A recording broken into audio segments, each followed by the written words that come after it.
Dear students, I welcome you all to this session. In this session, we will be discussing about thermodynamical principles of metallurgy. So, metal oxide லந்து metal எப்படி reduce பண்றது அப்படி reduce பண்றதுக்கு reducing agent நமக்கு தேவைப்படுது. So, the extraction of metal from their oxide is carried out by using different reducing agent. So, here a general equation has been given. Metal oxide has been reduced to elemental metal, solid metal மாறுது and oxygen is given out. So, this is a general representation for a metal oxide being turned to metal and oxygen. So, the reduction can be done by using reducing agent, various reducing agent. For example, carbon can be used, carbon or carbon monoxide can be used. So, reduction can be done by either carbon or carbon monoxide. If carbon is used as a reducing agent, it may be oxidized to carbon monoxide or carbon dioxide. So, carbon oxygen ஓட combine ஆகி carbon dioxide ஆகும் carbon monoxide form ஆகிறதுக்கும் வாய்ப்புகள் இருக்கு. அதுவே நம்ம carbon மோனாக்சைடை reducing ஏஜென்ட்டாக எடுத்துக்கிட்டோம்னா metal ஆக்சைடில் இருக்கக்கூடிய ஆக்சிஜனோட இந்த கார்பன் மோனாக்சைடு கம்பைன் ஆகி கார்பன் டை ஆக்சைடாக மாறிடும். So carbon monoxide gets oxidised to carbon di oxide. So இதெல்லாம் எக்ஸாம்பிள்ஸ் பார்க்குறோம். இப்போ கார்பன் மோனாக்சைடா அப்படின்றத டிசைட் பண்ணுறதுக்கு we have to go for thermodynamic consideration. So, a suitable reducing agent is based on thermodynamical factors. நம்ம thermodynamicsல ஏற்கனவே பார்க்குறோம். நம்ம ஒரு ப்ராசஸ் ஸ்பான்டேனியஸாக இருக்கணும் அப்படின்னா change in free energy value என்னவாக இருக்குன்னு சொல்லி பார்த்தோம், நெகட்டிவாக இருக்கணும். Change in Gibbs free energy value delta G value should be negative. அப்போது ஒரு ரெடியூசிங் ஏஜெண்ட்டை நம்ம செலக்ட் பண்ணும் பொழுது அந்த ரெடியூசிங் ஏஜெண்ட் மெட்டல் ஆக்சைட்ஸோட கப்புள் பண்ணும் பொழுது மோர் நெகட்டிவ் வேல்யூ கொடுக்கணும். Delta G value must be more negative. அது மாதிரி எந்த ஒரு ரெடியூசிங் ஏஜெண்ட் மெட்டல் ஆக்சைடோட கப்புள் பண்ணும் பொழுது மோர் நெகட்டிவ் வேல்யூ கிடைக்குதோ அது வந்து மோர் ஸ்பான்டேனியஸாக இருக்கும். அதுதான் இங்கே சொல்கிறாங்க, the reducing agent is selected in such a way that it provides a larger negative value when it is coupled. Metal ஆக்சைட்ஸோட சேரும் பொழுது நெகட்டிவ் வேல்யூ அதிகமாக இருக்கணும். Delta G change in Gibbs free energy value நெகட்டிவாக இருக்கணும். அது மாதிரி select பண்ணுறோம். அப்போ டெல்டா ஜி வேல்யூ எப்படி கால்குலேட் பண்ணுறது? Delta G is equal to delta H minus T delta S. இதில் டெல்டா ஹெச்ன்றது என்தால்ஃபி சேஞ்சு, டீன்றது டெம்பரேச்சர், டெல்டா எஸ்ன்றது என்ட்ரோபி சேஞ்ச். அப்போ ஒரு ஈக்லிபிரியம் ப்ராசஸில் டெல்டா ஜி நாட், அதாவது என்ன சொல்கிறாங்க, delta G naught is nothing but standard free energy change of formation of metal oxide. இதை எப்படி நம்ம கால்குலேட் பண்ணலாம் அப்படின்னா by the following expression, delta G naught is equal to minus R T L N K. ஆர்ன்றது gas constant, டீன்றது temperature. We are assuming that it is a equilibrium reaction. Equilibrium ரியாக்ஷனாக இருக்கும்போது equilibrium constant calculate பண்ணலாம். So, G naught can be calculated. Harold Ellingham used the above relationship to calculate delta G naught value at various temperature. So, he draw a graphical plot by considering temperature in x-axis and standard free energy change for formation of metal oxide in y-axis. So, the graphical representation of delta G naught value தான் G naught versus டெம்பரேச்சரை தான் வந்து என்னன்னு சொல்கிறாங்க, Ellingham diagram அப்படின்னு சொல்கிறாங்க. அப்போ Ellingham டயக்ராம்ன்றது ஒரு கிராஃபிக்கல் ரெப்ரசன்டேஷன். எக்ஸ் ஆக்சிஸில் டெம்பரேச்சரையும் ஒய் ஆக்சிஸில் delta G naught value of formation of metal ஆக்சைட்ஸையும் பிளாட் பண்ணும்பொழுது டிஃப்ரெண்ட் கர்வ்ஸ் நமக்கு கிடைக்கப்பெறுது. ஒவ்வொரு மெட்டல் ஆக்சைட்ஸையும் எடுத்து ஸ்டடி பண்ணும்பொழுது நமக்கு என்ன கிடைக்குது, ஒரு கிராஃபிக்கல் பிளாட் கிடைக்குது. இதுதான் எலிங்கம் டயக்ராம்னு சொல்கிறோம்.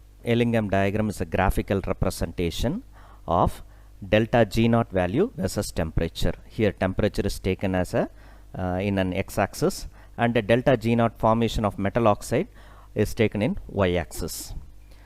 For most, what is the observation அப்படினு சொல்லி பார்த்தோம்னா, for most of the metal oxide formation வந்து positive slope-ஆ இருக்கு. பார்த்தீங்கன்னா சில்வர், மெர்க்குரி, காப்பர், ஜிங்க் எல்லாமே வந்து என்னது பாசிட்டிவ் ஸ்லோப்பில் இருக்குது. நமக்கு ஒரே ஒரு திங் மட்டும்தான் வந்து என்னது நெகட்டிவ் ஸ்லோப்பில் இருக்குது. For the formation of carbon monoxide you could observe and negative slope.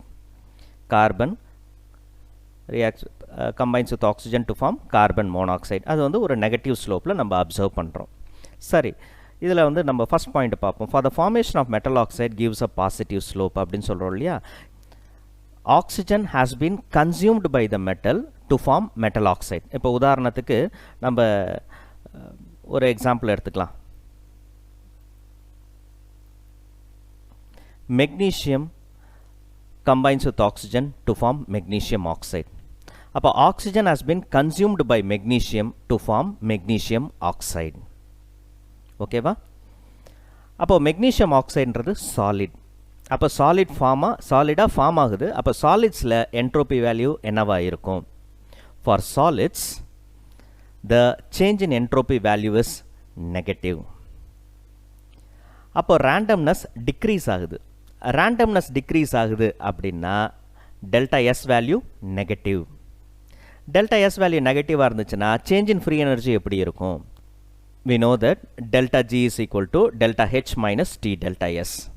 அப்போ delta S வேல்யூ நெகட்டிவாக இருந்துச்சுன்னா if you substitute delta S here, what happens? delta G value become positive. நம்ம தெர்மோடைனமிக்கல் கன்சிடரேஷனில் டெல்டா G வேல்யூ பாசிட்டிவ்னா அந்த process வந்து என்னது? Non spontaneous. அப்போ அட் ஹை டெம்பரேச்சரில் formation of metal oxide is not possible at very high டெம்பரேச்சரில். சரிங்களா? அடுத்தது formation of carbon monoxide gives negative slope. அப்போ நெகட்டிவ் ஸ்லோப் அப்படின்னும்போது நீங்கள் இந்த கிராஃபிக்கல் பிளாட்டில் பார்த்தோம்னா கார்பன் மோனாக்சைடு ஃபார்மேஷன் இந்த பிங்க் கலர் லைனில் கொடுத்துருப்பாங்க. It is a negative slope. இந்த நெகட்டிவ் ஸ்லோப்பில் ஃபார்மேஷன் ஆஃப் கார்பன் மோனாக்சைடுக்கு என்ட்ரோபி வேல்யூ அதிகமாக இருக்குது. டெல்டா எஸ் வேல்யூ அதிகமாக இருக்குது. எப்படி அப்படின்னா carbon consumes oxygen to form carbon monoxide. அப்போ 2 moles of carbon monoxide has been obtained. அப்போ கேஷியஸ் ப்ராடக்டாக ஃபார்ம் ஆகுது. கேஷியஸ் ப்ராடக்டில் என்ட்ரோபி வேல்யூ அதிகமாக இருக்கும். அப்போ delta S value is positive. அப்போ if you substitute delta S as a positive one, you get more negative value. Delta G value becomes negative and spontaneous. அதனால தான் carbon monoxide is more stable at high temperature. Carbon monoxide is more stable at high temperature. So these are the observations we could observe. இன்னொரு observation என்ன அப்படின்னு சொல்லி பார்த்தோம்னா, for magnesium oxide, mercury oxide, இதிலெல்லாம் வந்து பார்த்தீங்கன்னா மெல்ட்டிங் எவாப்ரேஷன் நடக்குது. அதாவது ஃபேஸ் ட்ரான்சிஷன் ஏற்படுது. There is a sudden change in slope at a particular temperature. இப்போ உதாரணத்துக்கு மெக்னீஷியம் ஆக்சைடு ஃபார்மேஷனில் பார்த்தீங்கன்னா இந்த இடத்துல ஒரு பிளாட் பண்ணியிருக்காங்களா, ஒரு ஹைலைட் பண்ணியிருக்காங்களா. This is a point where this is a temperature at which magnesium oxide melts. அப்புறம் அடுத்த இன்னும் டெம்பரேச்சர் இன்க்ரீஸ் ஆக ஆக பாயில் ஆகும். பாயில் ஆனதுக்கப்புறம் அது வந்து என்னது? வேப்பரைஸ் ஆகிடும். அப்போ மெல்ட்டிங் பாயிண்ட், பாயிலிங் பாயிண்ட், அப்போ அதனுடைய மெல்ட்டிங் பாயிண்ட், பாயிலிங் பாயிண்ட்லாம் நம்மளால் இன்ஃபர் பண்ண முடியுது. அந்த மெட்டல் ஆக்சைடு எந்த டெம்பரேச்சரில் வரையும் ஸ்டேபிளாக இருக்கும் அப்படின்றதெல்லாம் நம்ம அப்சர்வ் பண்ணலாம். இந்த டெஃப்ளெக்ஷன்லாம் காரணம் இதுதான். Above the temperature they are என்னது? மெல்ட் ஆகும், ஃபேஸ் ட்ரான்சிஷன் ஏற்படுது அப்படின்றத சொல்ல வராங்க. The temperature increases. As temperature increases, delta G value formation of metal oxide become less negative and become zero at a particular temperature. For example, இங்கே இந்த nickel லைனை பார்ப்போம், நிக்கல் கர்வை பார்ப்போம். ஃபார்மேஷன் ஆஃப் நிக்கல் ஆக்சைடு எடுத்துக்கிட்டோம் அப்படின்னா nickel combines with oxygen to form nickel oxide. இந்த graphical பிளாட்டை extrapolate பண்ணோம்னா ஆல்மோஸ்ட் டு டச் ஜீரோ அப்படின்னும் பொழுது above the point, above the temperature, the metal oxide formation is less stable. அதாவது delta G value positive ஆகிடுது. delta G value positive அப்படின்னா it is less stable. அப்போ below this temperature metal oxide formation is stable. அப்போ as the temperature increases, delta G value of formation of metal oxide become less negative and become zero at a particular temperature. அப்போ below this temperature delta G value நெகட்டிவாக இருக்குது. பார்த்தீங்கன்னா அந்த graphical ஸ்கேலில் பார்க்குறீங்க நீங்கள், எல்லாமே நெகட்டிவ் வேல்யூவில் இருக்குது. அப்போ இந்த பாயிண்ட்டுக்கு கீழே அப்போது அந்த பர்டிகுலர் டெம்பரேச்சரில் மெட்டல் ஆக்சைடு ஸ்டேபிளாக இருக்கும். Formation of metal oxide is stable. அப்போது அந்த டெம்பரேச்சருக்கு மேலே பார்த்தோம் அப்படின்னா above this temperature எவ்வளோ டெம்பரேச்சர்? 2000, ஒரு 2100 எடுத்துக்கலாம். அதுக்கு மேலே நம்ம கன்சிடர் பண்ணோம் அப்படின்னா the formation of metal oxide is not possible. சரிங்களா? இதுதான் சொல்கிறோம், metal oxide become less stable at high temperature and the decomposition become more ஈஸியாக. So these are the observation we could observe from Ellingham diagram. So now we are going to discuss about applications of Ellingham diagram. From the Ellingham diagram, it is helping us to select the reducing agent and the temperature at which reduction could takes place. எந்த டெம்பரேச்சரில் reduction நடக்கும், எதை suitable reducing agent-ஆக எடுத்துக்கலாம் அப்படின்றது Ellingham டயக்ராம்லேருந்து நமக்கு தெரிய வருது. அது மட்டும் இல்லாமல் relative stability of metal oxides நம்ம தெரிஞ்சுக்கலாம். At which temperature formation of metal oxide could takes place, at which temperature decomposition takes place, இதெல்லாம் வந்து நம்ம எலிங்கம் டயக்ராம்லேருந்து நமக்கு தெரிய வருது, யூஸ்ஃபுல்லாக இருக்குது. எலிங்கம் டயக்ராமில் formation of silver oxide, mercury oxide இதெல்லாம் வந்து அப்பர் பார்ட்டில் இருக்குது. அவங்களுக்கெல்லாம் வந்து பார்த்திங்கன்னா லைட்டாக ஹீட் பண்ணாலே டீகம்போசிஷன் அட்டைன் பண்ணிடும். ஏன்னா நம்ம இந்த கிராஃபிக்கல் பிளாட்டில் பார்க்கலாம், formation of silver oxide, formation of mercury ஆக்சைட்லாம் upper part of the graphical பிளாட்டில் இருக்குது. So when you raise the temperature அதிகமாக ஆக அதனுடைய ஸ்பான்டினிட்டி குறைஞ்சிடுது. சரிங்களா, ஃபார்மேஷன் ஆகிறது குறையுது. ஈஸியாக டெல்டா ஜி வேல்யூ என்ன ஆகிடுது, பாசிட்டிவ் ஆகிடுது. அப்போ ஹையர் டெம்பரேச்சரில் டெல்டா ஜி வேல்யூ பாசிட்டிவாக இருக்குது அப்படின்னா அந்த ப்ராசஸ் என்னது, ஃபார்மேஷன் வந்து என்ன ஆகுது, தடைப்படுது. அதுக்கு பதில் என்ன நடக்கும், டீகாம்போசிஷன் நடக்கும். ஸோ அதுதான் இங்கே சொல்ல வராங்க. Elingham diagram for the formation of silver oxide, mercury oxide is in upper part. So the oxides are unstable at moderate temperature and will decompose on heating. அதாவது reducing agent பயன்படுத்தாம just by heating you can reduce metal oxide. mercury oxide, silver oxides எல்லாம் reducing agent பயன்படுத்தாமலே heat பண்ணா decomposition நடக்கும் அப்படின்றத நம்ம இந்த Elingham diagram மூலமா தெரிஞ்சுக்கிறோம். அது மட்டும் இல்லாமல் தெர்மோடைனமிக்கல் ஃபீஸிபிலிட்டிஸும் நம்மளால் தெரியுது. தெர்மோடைனமிக்கலாக பாசிபிளாக ரிடக்ஷன், ஒரு மெட்டல் ஆக்சைடை இன்னொரு மெட்டலால் ரெடியூஸ் பண்ண முடியுமா அப்படின்றத இந்த எலிங்கம் டயக்ராம்லேருந்து நமக்கு தெரிய வருது. அப்போ any metal can reduce the metal oxide of other metal that are located above இந்த டயக்ராம். இந்த கிராஃபிக்கல் பிளாட்டில் நீங்கள் பார்த்தீங்கன்னா இப்போ example aluminium can reduce chromium. ஏன்னா அலுமினியம் லோவர் பார்ட்டில் இருக்குது. குரோமியத்தை விட கம்பேர் பண்ணும்போது என்ன ஆகுது, அலுமினியம் கீழே இருக்குது. அப்போ லோவர் பொசிஷனை ஆக்குபை பண்ணக்கூடிய மெட்டல் அப்பர் பொசிஷனில் இருக்கக்கூடிய மெட்டல் ஆக்சைட்ஸை ஈஸியாக ரெடியூஸ் பண்ணும். ஏன் அப்படின்னா அவங்களுக்கெல்லாம் டெல்டா ஜி வேல்யூ நெகட்டிவாக இருக்குது, மோர் நெகட்டிவ் வேல்யூ. அப்போ எதை ஒரு ரெடியூசிங் ஏஜெண்ட்டாக நம்ம செலக்ட் பண்ணுறோம்னா அதை வந்து ஒரு மெட்டல் ஆக்சைடோட கப்புள் பண்ணும்போது என்ன கிடைக்கணும், நமக்கு மோர் நெகட்டிவ் வேல்யூ கிடைக்கணும். அப்போ லோவர் பொசிஷனில் இருக்கிறவங்க அப்பர் பொசிஷனில் இருக்கக்கூடிய மெட்டல் ஆக்சைட்ஸை ஈஸியாக ரெடியூஸ் பண்ணிடுவாங்க. So that has been said here, any metal can reduce the oxides of other metal that are located above in the diagram. For example, carbon line cuts many metal oxides, hence it can reduces all metal oxides at higher temperature. Graphical ப்ளாட்டில் பார்க்கலாம், carbon line வந்து என்ன ஆகுது, most of the metal ஆக்சைட்ஸை cut down பண்ணுது. அப்போ அந்த point of இன்டர்செக்ஷனுக்கு அப்புறம் அட் ஹை டெம்பரேச்சரில் கார்பன் மோனாக்சைடு ஃபார்ம் ஆகிறது மோர் ஸ்டேபிள். அப்போ carbon line cuts most of the metal oxides. So it can be used as a reducing agent at high temperature அப்படின்றத சொல்ல வராங்க. For example, formation of metal oxides எடுத்துக்கிட்டோம் அப்படின்னா formation of iron oxide FeO, carbon monoxide line வந்து intersect ஆகுறது 1000 கெல்வினில் intersect ஆகுது. அப்போ below this temperature carbon line lies above iron line. அப்போ ஒரு கிராஃபிக்கல் பிளாட்டில் பார்க்குறோம். அப்போ 1000 கெல்வினுக்கு அதிகமான டெம்பரேச்சரில் கார்பன் லைன் கீழே வந்துடுது, அயன் லைனோட கம்பேர் பண்ணும்போது கீழே வந்துடுது. அப்போது அட் ஹை டெம்பரேச்சர் கார்பன், அப்போ அபவ் 1000 கெல்வினுக்கு மேலே carbon can be used as a suitable reducing agent for iron. அதுவே பிலோ 1000 கெல்வினுக்கு நம்ம கம்பேர் பண்ணும்போது, கம்மியான டெம்பரேச்சரில் பண்ணும்போது அயன் லைன் கீழே இருக்குது, கார்பன் லைன் மேலே இருக்குது. அப்போ பிலோ 1000 கெல்வினில் it is not a suitable reducing agent. Okay, அப்போ அந்த பாயிண்ட் ஆஃப் இன்டர்செக்ஷனுக்கு மேலே பார்த்தீங்கன்னா கார்பன் லைன் கீழே வந்துடுது, அயன் லைன் மேலே போயிடுது. அப்போ எந்த ஒரு லைன் கீழே இருக்கோ அது வந்து மேலே இருக்கக்கூடிய மெட்டல் ஆக்சைட்ஸை ஈஸியாக ரெடியூஸ் பண்ணணும்னு சொல்லணும், பார்த்தோம் இல்லையா. அப்போது above 1000 kelvin it can reduce iron oxide. Below 1000 kelvin iron line கீழே வந்துடுது. அப்போது it is not a carbon is not a suitable reducing agent at below 1000 kelvin. Only at above 1000 kelvin it is a suitable reducing agent. அதுதான் இங்கே சொல்ல வராங்க. however above 1000 Kelvin carbon line lies below iron line, hence FeO is less stable than carbon monoxide. அப்போது the reduction is thermodynamically feasible. So coke can be used as a reducing agent by this temperature. இப்போ உதாரணத்துக்கு பார்க்குறோம் அப்படின்னா அந்த iron line எடுத்துக்கிட்டோம்னா iron ஆக்சிஜனோட combine ஆகி iron oxide form ஆகுது. அப்போ 1500 கெல்வினுக்கு எடுத்துக்கிட்டோம் அப்படின்னா change in Gibbs free energy value எவ்வளோ வருது -350 கிலோஜூல் பர் மோல். இதை இந்த கிராஃபிக்கல் பிளாட்லேருந்து நம்ம தெரிஞ்சுக்கிறோம். Carbon line point of intersection பார்த்தீங்கன்னா formation of carbon monoxide -480 kilojoule per mole. ஆனால் இப்போ நம்ம என்ன பண்ண போகிறோம், அயன் ஆக்சைடை ரெடியூஸ் பண்ணணும். ரெடியூஸ் பண்ணும்போது இது வந்து ஃபார்மேஷன் ஆஃப் மெட்டல் ஆக்சைடு. இப்போ வந்து ரிடக்ஷன் ஃபினாமினனுக்கு இதனுடைய ரிவர்ஸ் எடுத்துக்கிறோம். அப்போ ரிவர்ஸை கன்சிடர் பண்ணோம்னா iron oxide is reduced to iron and oxygen. அப்போ டெல்டா ஜி வேல்யூ என்ன ஆகணும், ரெசிப்ரோக்கல் ஆகும், +350 ஆகிடும். அப்போ -350 கிலோஜூல் பர் மோல்ன்றது ரிவர்சிபிள் ரியாக்ஷனுக்கு +350 கிலோஜூல் பர் மோல் இருக்கும்.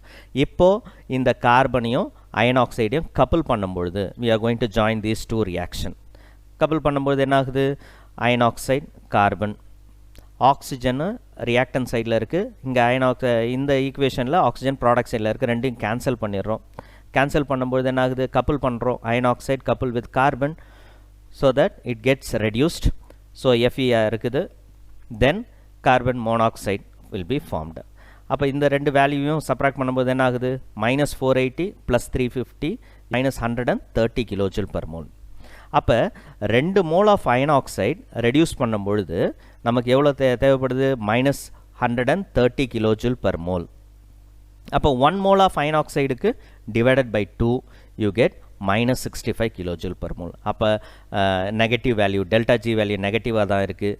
இந்த ப்ராசஸ் வந்து ஃபீஸிபிள், ஓகேவா, ஸ்பான்டேனியஸாக இருக்கும் அப்படின்றது தெரிய வருது. ஓகேங்களா. So the next one is limitations of Ellingham diagram. So Ellingham diagram is constructed based only on thermodynamical consideration. அப்போ தெர்மோடைனமிக்கல் கன்சிடரேஷனை மட்டும்தான் பேஸ் பண்ணியிருக்கு. இது வந்து எவ்வளோ தூரம் பாசிபிள், மற்ற ரியாக்ஷன்ஸை பற்றி எந்த ஒரு ப்ரீஃப் எக்ஸ்ப்ளனேஷனும் கொடுக்கல. அது மட்டும் இல்லாமல் ரேட் ஆஃப் த ரியாக்ஷனை பற்றி சொல்லலை. It gives only information regarding thermodynamical feasibility, எவ்வளோ தூரம் இது பாசிபிள், எந்த மெட்டல் ஆக்சைடை ரெடியூஸ் பண்ணுன்றது தான் சொல்லுதே தவிர அது எவ்வளோ வேகத்தில் நடக்குது. Rate of the reaction is not discussed here and it is not give any idea about possibility of other reactions. மற்ற ரியாக்ஷன்ஸ் நடக்குமா, மற்ற கெமிக்கல் ரியாக்ஷன்ஸை பற்றி எந்த ஒரு ஐடியாவும் எந்த ஒரு எக்ஸ்ப்ளனேஷனும் கொடுக்கப்படல. இன்டர்பிரட்டேஷன் ஆஃப் டெல்டா ஜி வேல்யூன்றது வந்து ஒரு அசம்ஷன் தான். ஏன்னா இந்த ரியாக்டன் எல்லாமே ஈக்குலிபிரியமாக இருக்குன்றது ஒரு அசம்ஷனை வச்சு தான் நம்ம பண்ணுறோம், which is not always true. So it does not tell about rate of the reaction.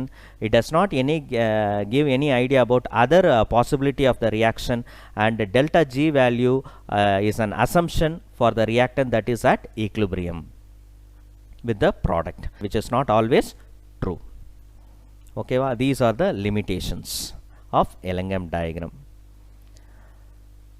Evaluate yourself using Ellingham diagram. Indicate that lower temperature at which zinc oxide can be reduced to zinc metal by carbon. Write the overall reduction reaction at this temperature.